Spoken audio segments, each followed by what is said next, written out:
morning mga kalakwatsero at magandang umaga po sa ating lahat. So nandito po tayo ngayon sa bayan ng Lopez. Kahapon po is galing po kami ng Santa Elena and then yung Tagkawayan. So nadaanan po natin yung Camarines Norte. May nakita po tayo kahapon so mga bandang 10 AM na batang nakabike and then yung mag-asawa. Mga nakabike sila. So nandito na tayo sa Lopez. Kahapon pa natin ito nakita ha mga ka-Inmax, mga kalakwatsero.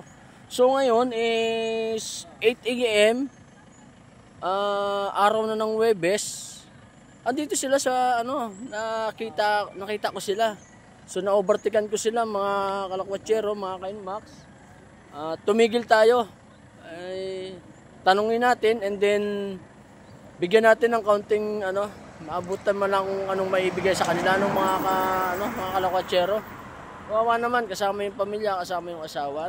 So hintayin natin dito mga kalakwatsero. Yan. Hintayin natin dito. Andito tayo ngayon sa bayan ng Lopez. Yan sa may Sabungan. Sabungan ito eh. Yan.